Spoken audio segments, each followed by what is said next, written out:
ఆకాశవాణి వరంగల్ కేంద్రం.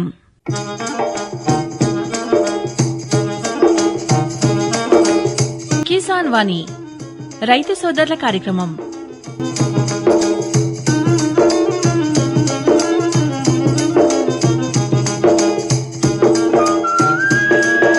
ఈ కార్యక్రమాన్ని మీకు సమర్పిస్తున్నవారు కేంద్ర వ్యవసాయ మరియు రైతు సంక్షేమ శాఖ, భారత ప్రభుత్వం.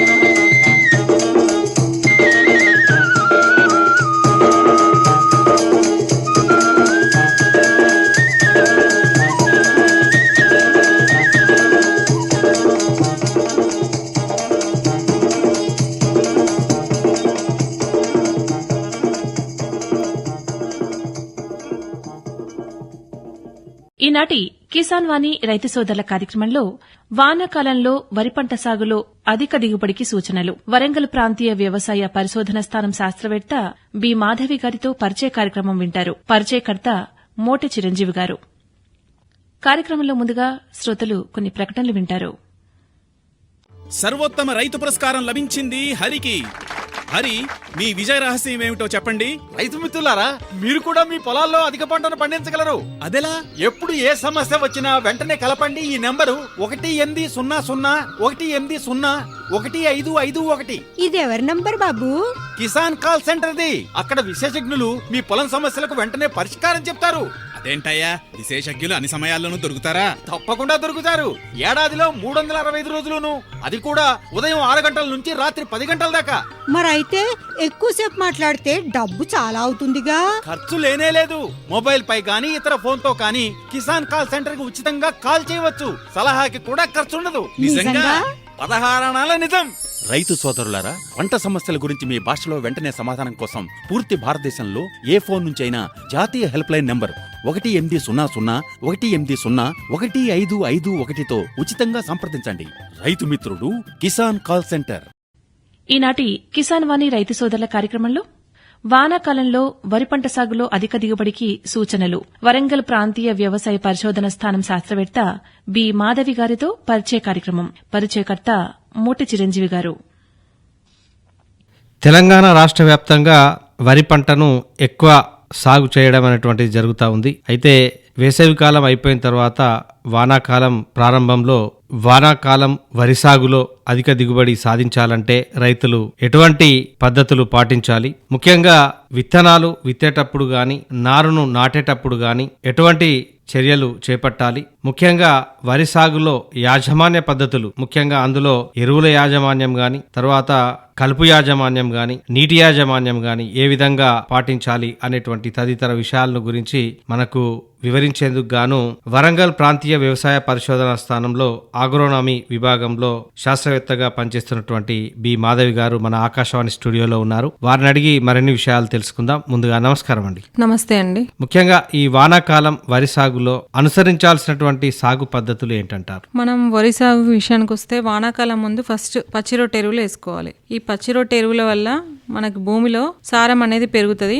సేంద్రియ కర్బనాన్ని భూమికి యాడ్ చేస్తే కాబట్టి మనం ఖచ్చితంగా పచ్చి రొట్టె ఎరువులు వేసుకోవాలి. ఈ పచ్చి రొట్టె ఎరువులు అనేవి జీలుగాని వేసుకోవచ్చు. పిల్లి పెసర, ఉలువలు, పెసర ఇలాంటి పచ్చి రొట్టె ఎరువులని వేసుకోవాలి. ఇంకా సాగు విషయానికి వస్తే మనం వరిని 2 రకాలుగా సాగు చేయొచ్చు. నాటు వేసే పద్ధతి మరియు వెదజల్లే పద్ధతిలో 2 రకాలుగా సాగు చేసుకోవచ్చు. అంటే ఇప్పుడు ఈ నాటు వేసే పద్ధతి, వెదజల్లే పద్ధతి కంటే ముందు నేరుగా మనం విత్తనాలు ఎక్కడి నుంచి సేకరించాలి, ఎక్కడి విత్తనాలు వాడితే అధిక దిగుబడి అనేటువంటిది సాధ్యపడుతుందంటారు? విత్తనాలు మనకి మన రీసెర్చ్ స్టేషన్ లో లభిస్తాయి. కూనారంలో గానీ, రాజేంద్రనగర్ లో, వరంగల్ లో మరియు కంపసాగర్ లో, అదే కాకుండా TSSDC మళ్ళీ నేషనల్ సీడ్ కార్పొరేషన్ లో కూడా మనకి విత్తనాలు అనేవి అవైలబుల్ గా ఉన్నాయి. ఆథరైజ్డ్ డీలర్ దగ్గరనే విత్తనాలు అనేవి మనం కొనుక్కోవాలి. అయితే ఇప్పుడు విత్తనాలు సేకరించిన తర్వాత ఇప్పుడు నేరుగా విత్తే పద్ధతి కూడా ఒకటి అందుబాటులోకి రావడం అనేటువంటి జరిగింది. అంటే ఇప్పుడు మీరు అన్నట్టు నాటు వేసేటువంటి పద్ధతి, వెదజల్లే పద్ధతి, అదే విధంగా నేరుగా విత్తేటువంటి పద్ధతిలో దానికి తేడా ఏంటంటారు? అందులో పాటించాల్సినటువంటి మెలకువలు ఏంటంటారు? ఇప్పుడు నాటు అంటే మనం దమ్ము చేసుకుని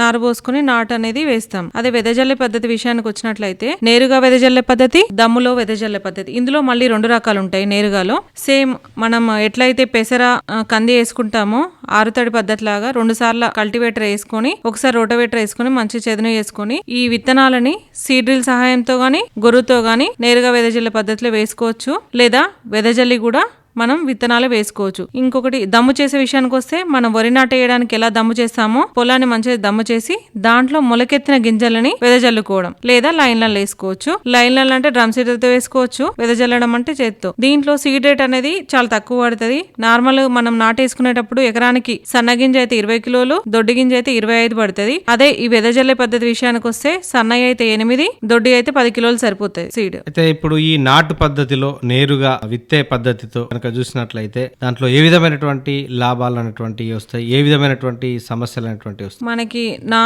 వెదజల్లే పద్ధతిలో ముఖ్యంగా మనకి నారు పోయాల్సిన అవసరం ఉండదు. నారు పీకడానికి మరియు నారుమడికి అయ్యే ఖర్చు, నాటేయడానికి ఖర్చు అనేది తగ్గుతుంది. ఇందులో 8 నుంచి ఒక 10,000 వరకు ఎకరానికి మనం ఆదా చేయవచ్చు. మరియు మనకు ముఖ్యంగా ఈ పద్ధతికి వెళ్ళడానికి రీజన్ ఏంటంటే కూలీల సమస్య. ఈ కూలీలు మనకు సకాలంలో దొరకకపోవడం వల్ల నాట్లు అనేవి లేట్ అవుతాయి. అలా కాకుండా ఈ పద్ధతిలో మనం వేసుకున్నట్లయితే సకాలంలో మనం పంటనే వేసుకోవచ్చు.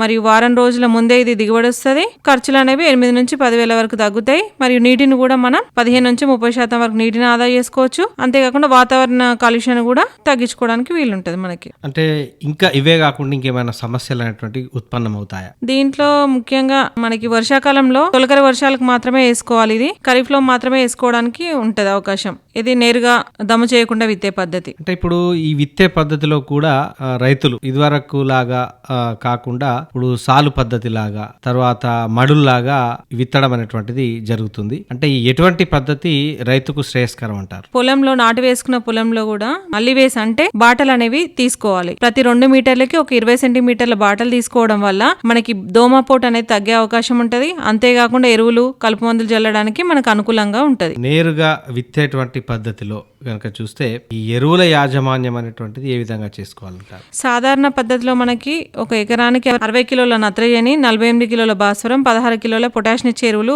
48 కిలోల నత్రజని, 24 కిలోల భాస్వరం, 16 కిలోల పొటాష్ నిచ్చే ఎరువులు వేస్తాం. అంటే 60 కిలోల నత్రజని, 24 కిలోల భాస్వరం, 16 కిలోల పొటాష్ నిచ్చే ఎరువులు వేయాలి. ఇందులో కూడా DAP మరియు భాస్వరాన్ని అడుగులో వేసి నత్రజని మాత్రం 3 సమభాగాలుగా చేసుకుని 15 నుంచి 20 రోజులకు ఒకసారి, మరియు రెండోది వచ్చేసి దుబ్బు చేసే దశలో, మూడోది అంకురం దశలో వేసుకోవాలి. ముఖ్యంగా ఈ నేరుగా విత్తే పద్ధతిలో ఐరన్ డెఫిషియన్సీ అనేది అధికంగా వస్తుంది కాబట్టి మెట్టవరి సాగులో దీని నివారణకి అన్నబేది 5 గ్రాములు, నిమ్మ ఉప్పు 1 గ్రామ్ని 1 లీటర్ నీటిలో కలిపి వారం వ్యవధిలో 2 సార్లు పిచికారీ చేసుకోవాలి. అంటే ఇవి నేరుగా విత్తే పద్ధతిలో ఎరువులు అనేటువంటి ఈ విధంగా వాడతారు. అంటే ఇప్పుడు ఈ ఎరువుల యాజమాన్యం అనేటువంటిది ఈ విత్తే పద్ధతిలో మీరు ఈ విధంగా వేయడం అనేటువంటి జరుగుతుంది. అయిపోయే వరకు వారు నారుమడి చేసి లేదా నారు అలుక్కొని నాటేటువంటి వాళ్ళు ఎటువంటి మెలకువలు పాటించాలంటారు? నాటు వేసుకునే పద్ధతిలో మనం నారుమడి విషయానికి వచ్చినట్లయితే నారుమడి తయారు చేసుకోవడానికి 10-15 రోజుల ముందు నుంచి మనం పెట్టి దున్నడం స్టార్ట్ చేయాలి. బాగా దున్నుకొని దమ్ము చేసుకున్న తర్వాత ఒక ఎకరానికి మనకి 2 గుంటల నారుమడి అనేది సరిపోతుంది. ఈ నారుమడిలో మనం మొలకెత్తి మండగట్టుకుని నానబెట్టిన సీడ్స్ ని మండగట్టి మొలకెత్తిన తర్వాత ఎత్తు నారుమడుల పైన ఈ మొలక అనేది చల్లుకోవాలి. ఈ మొలక కూడా పల్చగా చల్లుకోవాలి, ఒత్తిగా చల్లుకోకూడదు. ఈ 2 గుంటల నారుమడికి మనకి 2 కిలోల నత్రజని చెరువులు, 1 కిలో భాస్వరం, 1 కిలో పొటాష్ చెరువుల్ని వేసుకోవాలి. అంతేకాకుండా ఈ నారుమడిలో మనకి ఏదైనా కలుపుగిన ఉన్నట్లయితే సహెలోఫాబ్ బ్యూటైల్ అనే మందు 1 to 1.5 ml లీటర్ నీటి కలిపి పిచికారీ చేసుకోవాలి. లేదా బిస్పైరిబ్యాక్ సోడియం అనే మందు 0.5 ml ఒక 12 రోజుల టైంలో మనం స్ప్రేయింగ్ చేసుకున్నట్లయితే కలుపుని నివారించుకోవచ్చు. అంతేకాకుండా ఎప్పుడైతే మనం నాటు వేసుకోవాలనుకుంటున్నామో వారం రోజుల ముందే కార్బోఫ్యూరాన్ 3G గ్రాన్యూల్స్ 1 ఎకరంకి సరిపోయే నారుమడికి 800 గ్రాములు వేసుకొని తర్వాత వారం తర్వాత నారు పీకోవాలి. ఇలా చేయడం వల్ల మనకి స్టెమ్ బోరర్ ఉధృతి అనేది తగ్గడానికి అవకాశం అనేది ఉంటది.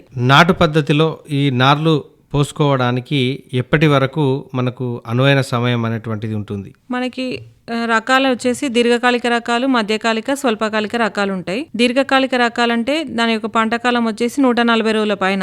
ఇవి వేసుకోవాలనుకున్న వాళ్ళు జూన్ చివరి వరకే నారు పోసుకోవాలి, దీర్ఘకాలిక రకాలు సాగు చేసేవాళ్ళు. అదే మధ్యకాలిక రకాలంటే మనకు పంట కాలం 130 నుంచి 135 రోజులు. మధ్యకాలిక రకాలు సాగు చేసే వాళ్ళు జూలై 15 వరకు నార్లు అనేవి పోసుకోవాలి. అదే స్వల్పకాలిక రకాలంటే పంట కాలం వచ్చేసి 120 నుంచి 125 రోజులు ఉంటది. ఈ స్వల్పకాలిక రకాలు సాగు చేసుకునే వాళ్ళు జూలై చివరి వరకు కూడా మనకి నార్లు పోసుకోవడానికి అవకాశం ఉంది. ఎప్పుడైనా మనం ఆగస్టు 15 తర్వాత నాట్లు వేయకుండా చూసుకోవాలి. ఈ నార్లు అనేవి ఆగస్టు తర్వాత వేసినట్లయితే మనకి ఖరీఫ్ అనేది లేట్ గా అయిపోయి పంట రబీకి వేసుకునే క్రాప్ లేట్ అయ్యి ఆ రబీ పంట కూడా మనకి వడగండ్ల వానకి గురయ్యే అవకాశం ఉంటుంది. కాబట్టి ఖరీఫ్ లో మనం జూలై 30 తర్వాత నార్లు అనేది పోసుకోవద్దు స్వల్పకాలిక రకాలైతే. అదే మధ్యకాలిక రకాలైతే జూలై 15, దీర్ఘకాలిక రకాలైతే జూన్ చివరి కల్లా నార అనేది కంప్లీట్ చేసి నాట్లు ఆగస్టు కల్లా పూర్తి చేసుకోవాలి. ఇలా చేసుకున్నట్లయితే మనం అధిక దిగుబడిని పొందడానికి అవకాశం ఉంటుంది. అంటే ఇప్పుడు నార్లు పోసుకోవడానికి ఈ విధమైనటువంటి అనుకూల కాలం అనేటువంటిది ఉంది. అయితే ముఖ్యంగా మరి ఈ నాటు పద్ధతిలో వరిలో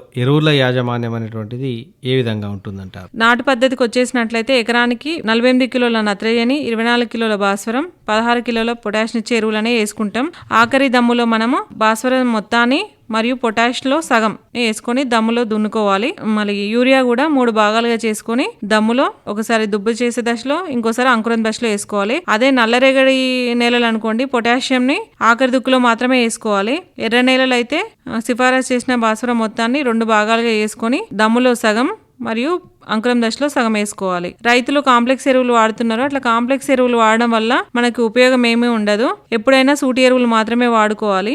ఈ ఎరువులు వేసేటప్పుడు మనం బురద పదంలో మాత్రమే వేసుకోవాలి. మనం ఎరువులని యూరియా ఫర్టిలైజర్ వేసిన తర్వాత మనం 24 అవర్స్ వరకు వాటర్ అనేది ఇవ్వద్దు. బురద పదంలో వేసుకున్నట్లయితే మనకి యూజ్ ఎఫిషియన్సీ అనేది మంచిగా ఉంటుంది. అంతేకాకుండా నీమ్ కోటెడ్ యూరియాని వాడడం వల్ల మనకి 10% వినియోగ సామర్థ్యం అనేది అధికంగా ఉంటుంది. మరి ఈ ఎరువుల యాజమాన్యం అనేటువంటిది ఈ విధంగా ఉంటే ముఖ్యంగా ఈ కలుపు యాజమాన్యం అనేటువంటిది ఏ విధంగా చేయాలంటారు? ఈ కలుపు నివారణకు రైతులు ఏ విధమైనటువంటి చర్యలు తీసుకోవాలంటారు? మనకి నాటు వేసిన వరిలో కలుపు ఒక 30 రోజుల వరకు లేకుండా చూసుకోవాలి. అదే డైరెక్ట్ సోయింగ్ లో నేరుగా విత్తన పద్ధతిలో 45 రోజుల వరకు కలుపు లేకుండా చూసుకోవాలి. ఈ నాటేసినాక వేసుకునే కలుపు మందులు 3 రకాలుగా ఉంటాయి. 3 నుంచి 5 రోజులు అప్పుడు వేసుకునేవి ఉంటాయి, 8 నుంచి 10 రోజులకు వేసుకునేవి ఉంటాయి, మరియు 15 నుంచి 20 రోజులకు వేసుకునేవి ఉంటాయి. ఫస్ట్ నాటిన 3 నుంచి 5 రోజుల లోపు ఎకరానికి బ్యూటాక్లోర్ అనే మందు 1 లీటర్ నుంచి 1.5 లీటర్ లేదా ప్రెటిలాక్లోర్ అనే మందు 500 నుంచి 600 ml లేదా బెన్సల్ఫిరాన్ మిథైల్ ప్లస్ ప్రెటిలాక్లోర్ అనే గుళికలు 4 కిలోలు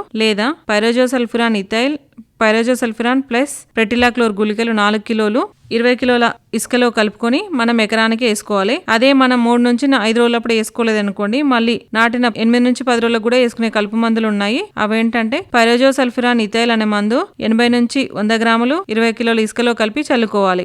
నాటినాక కలుపు మొలకెత్తుతుంది కదా, లేత కలుపు ఉన్నప్పుడు 2 నుంచి 4 ఆకుల దశలో ఉన్నప్పుడు లేదా 15 నుంచి 20 రోజులకి ఒక ఎకరానికి సహెలో ఫ్యాబ్ బ్యూటైల్ అనే మందు 250 నుంచి 300 ml లేదా ఫినాక్సాప్రాపి ఇథైల్ అనే కలుపు మందు 250 నుంచి 300 ml లేదా మెడ్సల్ఫిరాన్ మిథైల్ ప్లస్ క్లోరిమ్యూరాన్ ఇథైల్ అనే మందు 8 గ్రాములు లేదా ఫెనాక్సిలం ప్లస్ సైహెలోఫాబ్ బ్యూటైల్ అనే మందు 800 నుంచి 900 మిల్లీలీటర్లని 200 లీటర్ల నీటిలో కలిపి పిచికారీ చేయాలి. అంతేకాకుండా గడ్డి జాతి మరియు వెడల్పాకు కలుపు నివారణకు బిస్పైరిబ్యాక్ సోడియం అనే మందును ఎకరానికి 100 ml ని 200 లీటర్ల నీటిలో కలిపి 15 నుంచి 20 రోజుల వ్యవధిలో పిచికారీ చేసుకోవాలి. మరి ఇంతవరకు మీ యొక్క అమూల్యమైనటువంటి సమయాన్ని మాకు వెచ్చించి మా శ్రోతలకు అదేవిధంగా మా రైతులకు చాలా చక్కటి సలహాలు సూచనలు తెలిపినందుకు గాను మీకు మా ఆకాశవాణి తరపున ప్రత్యేకంగా ధన్యవాదాలండి. థ్యాంక్ యూ అండి. ఇంతవరకు శ్రోతలు కిసాన్ వాణి రైతు సోదరుల కార్యక్రమంలో వానాకాలంలో వరి పంట సాగులో అధిక దిగుబడికి సూచనలు, వరంగల్ ప్రాంతీయ వ్యవసాయ పరిశోధన స్థానం శాస్త్రవేత్త బి మాధవి గారితో పరిచయ కార్యక్రమం విన్నారు. పరిచయకర్త మోట చిరంజీవి గారు. కార్యక్రమంలో మరికొన్ని ప్రకటనలు వింటారు.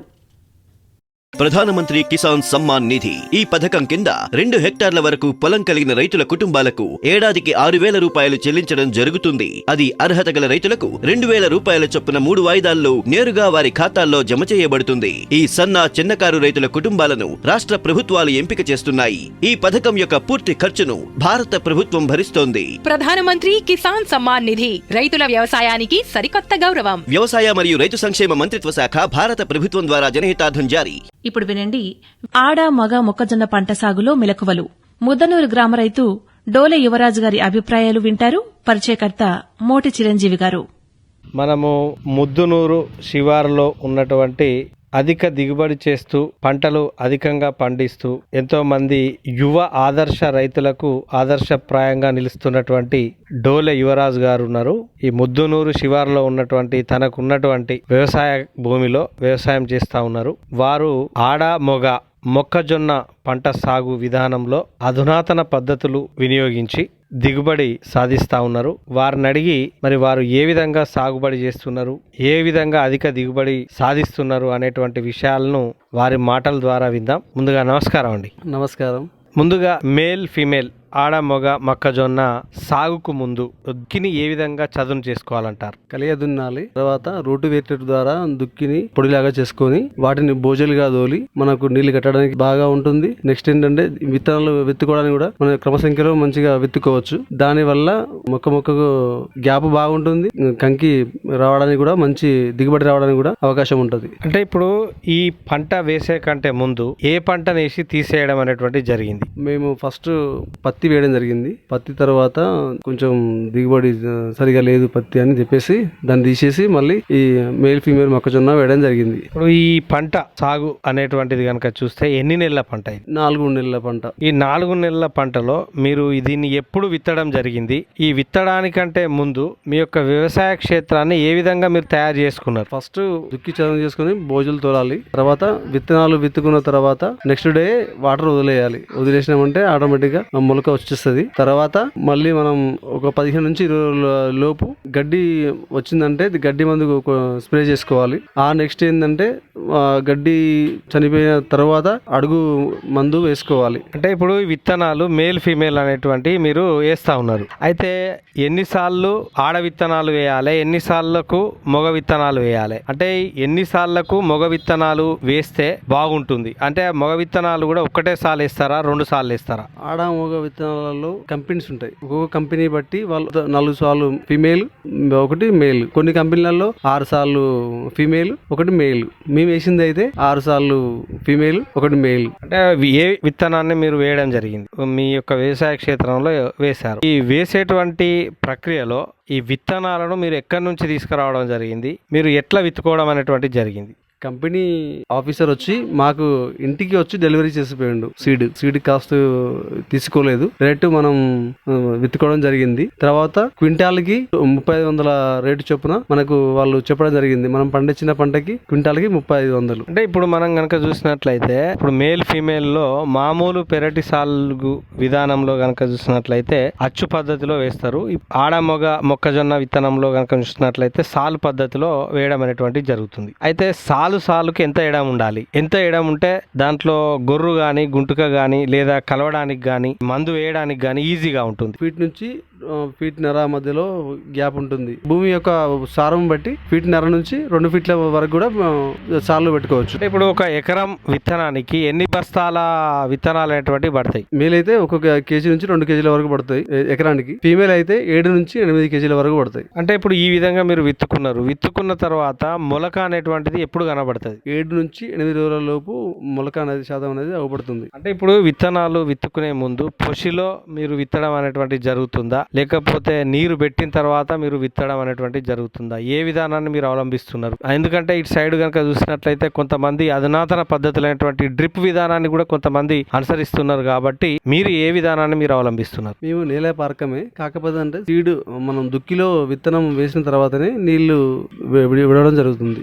విత్తేటప్పుడు ఏ విధంగా విత్తుతారు? మన ఇళ్ల నాగలతోని విత్తుతారా, లేకపోతే మామూలుగా సాలు అంటే తాడు పట్టుకొని విత్తడం అనేటువంటి జరుగుతుందా? ఫస్ట్ బోదెలు తోలి ఆ బోదెల సైడ్ కి లేబర్ ద్వారా చేతితో పెట్టేయడం జరుగుతుంది. ఇప్పుడు ఇది 4 నెలల పంట. 4 నెలల పంటలో దీనికి ఎప్పుడెప్పుడు పిండి అనేటువంటిది వేయాలి? ఏ పిండి అనేటువంటిది వేయాలి? దుక్కిలో పొటాష్, యూరియా 20-20 లేక 20 ప్లేస్ లో డిఏపి కూడా వేసుకోవచ్చు. ఒకవేళ అప్పుడు అడ్జస్ట్ అయిన టైంలో ఉంటే మొలక విత్తిన 15 నుంచి 20 డేస్ తర్వాత వేసుకోవాలి. లేక ముందే వేసుకుంటే కొన్ని భూములలో గడ్డి ఎక్కువ ఉంటే దాని మొలక శాతం దెబ్బతింటది. కాబట్టి గడ్డి ఉంటే అంటే గడ్డి మందు స్ప్రే చేసిన తర్వాత 4 నుంచి 5 డేస్ తర్వాత మందు చల్లుకోవడం బాగుంటుంది. అంటే ఇప్పుడు ఈ పంట కాలం 4 నెలల పంట. ఈ 4 నెలల పంటలో ఎప్పుడెప్పుడు ఈ ఎరువులను వేసుకోవాలంటారు? మినిమం 2 నుంచి 3 సార్లు చల్లుకోవచ్చు మందు. ఒకటి 20 డేస్ తర్వాత ఫస్ట్ దుక్కిలో, 20 డేస్ తర్వాత మళ్ళీ 45 డేస్ తర్వాత, 60 డేస్ తర్వాత సిచ్యువేషన్ బట్టి వేసుకోవచ్చు. లేకపోతే పర్లేదు బాగానే ఉంటే అప్పుడు డ్రాప్ కావచ్చు. ఇప్పుడు మీరు ఈ మొక్కజొన్న సాగు అనేది కనుక చూస్తే వేసవి కాలంలో మీరు యాసంగి పంటగా వేస్తున్నారు. అయితే ఈ యాసంగి పంటగా వేసేటువంటి క్రమంలో వర్షాకాలంలో ఏ విధంగా వస్తుంది దిగుబడి, యాసంగిలో ఏ విధంగా వస్తుంది దిగుబడి? వర్షాకాలంలో పూత అనేది వర్షాలకు రాలిపోవడం వల్ల దిగుబడి తక్కువ వస్తుంది. కానీ వేసవి కాలంలో ఏం జరుగుతుందంటే పూత కరెక్ట్ గా ఉండడం వల్ల గింజ శాతం ఎక్కువ వస్తుంది, దిగుబడి కూడా ఎక్కువగా వస్తుంది. అంటే ఇప్పుడు దీంట్లో నీటి యాజమాన్యం, ఎందుకంటే వర్షాకాలంలో వానలు అనేటువంటి ఎక్కువగా పడతా ఉంటాయి, అప్పుడు ఏమి ఇబ్బంది కాదు. మరి వేసవిలో పంట ఏపుగా పెరగడానికి, అదేవిధంగా మీరు ఎరువులు వేసినప్పుడు కావచ్చు లేదా కంకి వేసేటప్పుడు కావచ్చు ఎక్కువ నీళ్ళు అనేది అవసరం ఉంటుంది. అంటే నీటి యాజమాన్యం అనేటువంటిది ఏ విధంగా ఉంటుంది, ఎన్నిసార్లు కట్టాలంటారు? మా భూములకైతే మావి నల్లరేగడి భూములు. మినిమం 10 నుంచి 15 రోజుల వ్యవధిలో నీళ్లు వేస్తూ ఉంటాము, పారిస్తూ ఉంటాము.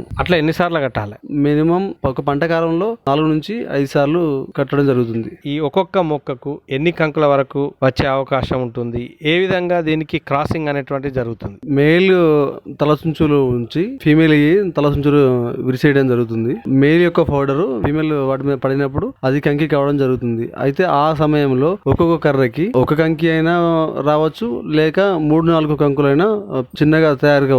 చిన్న టైంలోనే బెండు తయారయ్యే టైంలోనే మనం ఒక్కొక్క కంకి ఉంచుకొని మిగిలిన వాటిని తుంచేస్తే వచ్చే కంకి మాత్రం ఘనంగా వస్తుంది. దాని ద్వారా దిగుబడి కూడా మంచిగా ఉంటుంది. 2 వస్తున్నాయి 3 వస్తున్నాయి మరి దిగుబడి ఎక్కువ వస్తుంది అనుకోవడం రాంగ్. ఎందుకంటే అది ఒక కర్రకి ఒక కంకి వస్తేనే దిగుబడి ఎక్కువ వస్తుంది. మరి ఇక్కడ మామూలు మొక్కజొన్నతో పోల్చినప్పుడు ఈ మేల్ ఫీమేల్ లో కనుక చూసినట్లయితే ఏమైనా వ్యాధులు అనేటువంటివి వస్తే వాటిని కంట్రోల్ చేయడానికి ఎటువంటి మందులను మీరు పిచికారి చేయడం అనేటువంటిది జరుగుతుంది? సాధ్యమైనంత వరకు విల్ట్ రావడానికి కొంచెం అవకాశాలు ఎక్కువ ఉంటాయి. అది కంపెనీ వారే ముందుగా చెప్తారు, దీని బాధ్యత మాదే, విల్ట్ వచ్చే పరిస్థితి ఉంటే మాదే అని చెప్తారు. ఆ టైంలో వాళ్ళు కూడా స్ప్రే చేయడానికి తెగుళ్ళ మందులు చెప్తారు.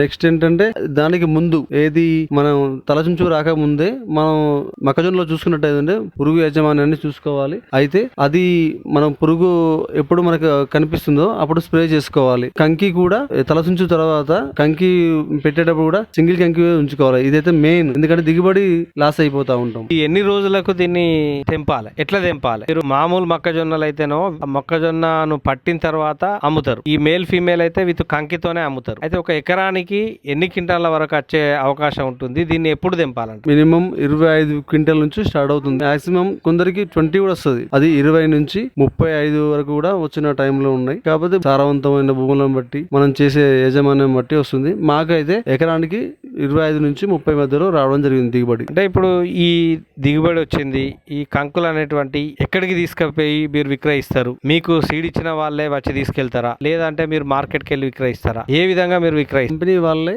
తీసుకెళ్తారు. అది మనకు ఫస్ట్ నిర్ణయించిన ధర ప్రకారమే. మాకైతే క్వింటాల్కి 3500 రేటుతో మాకు నిర్ణయించడం జరిగింది. అన్ని క్వింటాలకి అమౌంట్ ఇవ్వడం జరిగింది. ఒకవేళ మనకు మన ఎకరాకి మాక్సిమం 60,000 కంటే తక్కువ వెళ్ళినప్పుడు కంపెనీ వాళ్ళే ఆ అమౌంట్ చెల్లించడం జరుగుతుంది. అంటే ఇప్పుడు ఇది పెట్టిన తర్వాత ఎన్ని రోజులకు ఇది కోత కోసేందుకు ఆస్కారం ఉంటుంది? ఎన్ని రోజులకు ఇది కోతకు వస్తుంది?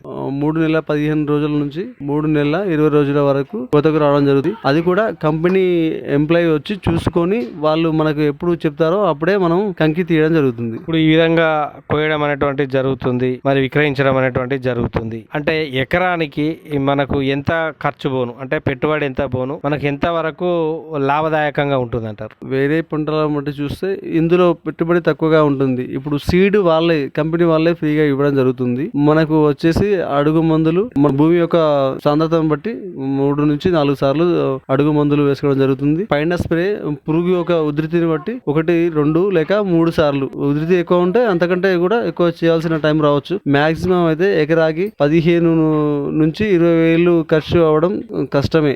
అంత దాటదు, 20,000 పెట్టుబడి అయితే దాటదు నాకు తెలిసి. మేల్ ఫీమేల్ పంట వేసుకోవచ్చు. మరి చివరగా రైతులకు మీరు ఈ మేల్ ఫీమేల్ సాగు అనేటువంటిది లాభదాయకమా కాదా, దాని గురించి కొద్దిగా వివరంగా చెప్పండి. లాభదాయకము అంటే మనం తీసుకున్న కంపెనీ బట్టి అక్కడ వచ్చిన దిగుబడి బట్టి ఉంటుంది. ఒక్కొక్క కంపెనీ ఒక్కొక్క రేటు ప్లస్ దిగుబడులు ఉంటాయి. కానీ మనం కూడా కొంతవరకు గమనించుకొని చేస్తే ఎకరానికి 70 నుంచి 80 వేల దాకా పెట్టుబడి పోను మిగిలే అవకాశాలు కూడా ఉన్నాయి. అది మన యొక్క చేసే విధానము. నెక్స్ట్ సీడ్ యొక్క ప్రభావం, అదే ఏ విధంగా సీడ్ పండింది అనేది మనకు అవగాహన ఉంటే అవగాహన ఉన్న సీడ్ పెట్టుకోవడం, జాగ్రత్త పడి అవగాహన ఉన్న సీడ్ పెట్టుకోవడం బెటర్. మరి మేల్ ఫీమేల్ పెట్టడం ద్వారా మరి ఇంటి వాళ్ళు కష్టపడుతూ అదే విధంగా తక్కువ పెట్టుబడితో ఎక్కువ లాభాన్ని కూడా ఆర్జించవచ్చు అనేటువంటి విషయాన్ని రైతు సోదరులకు చాలా చక్కగా వివరించినందుకు గాను మీకు మా ఆకాశవాణి వరంగల్ కేంద్రం తరపున ప్రత్యేకంగా ధన్యవాదాలండి. Thank you. ఇంతవరకు శ్రోతలు ఆడ మగ మొక్కజొన్న పంట సాగులో మెలకువలు ముద్దనూరు గ్రామ రైతు డోలే యువరాజు గారి అభిప్రాయాలు విన్నారు. పరిచయకర్త మోటి చిరంజీవి గారు. శ్రోతలు ఇప్పుడు కొన్ని ప్రకటనలు వింటారు. కిసాన్ భాయియో గాట్ बांध लो बात बहुत है काम की समृद्धि के पैगाम की मिट्टी के मिजाज को समझो मिट्टी के हर राज को समझो मिट्टी की तुम जांच कराओ मुफ्त सॉइल हेल्थ कार्ड ले जाओ कभी मुनासिब बीज लगाओ सही किस्म की खाद ले आओ जितनी जरूरी उतनी डालो सही मात्रा खुद पहचानो इसको अपना मंत्र बना लो मिट्टी की सेहत तो जानो बात बहुत है काम की कम लागत अधिक वरदान की किसान भाइयों गांठ बांध लो आज ही मिट्टी की जांच कराएं राज्य सरकार के कृषि अधिकारी से संपर्क करें और मुफ्त में सॉइल हेल्थ कार्ड पाएं कृषि और किसान कल्याण मंत्रालय द्वारा किसान हित में जारी। ఇంతవరకు శ్రోతలు ఆడ మగ మొక్కజొన్న పంట సాగులో మెలకువలు ముద్దనూరు గ్రామ రైతు డోలే యువరాజు గారి అభిప్రాయాలు విన్నారు. పరిచయకర్త మోటి చిరంజీవి గారు. ఇంతటితో ఈనాటి కిసాన్ వాణి రైతు సోదరుల కార్యక్రమం సమాప్తం.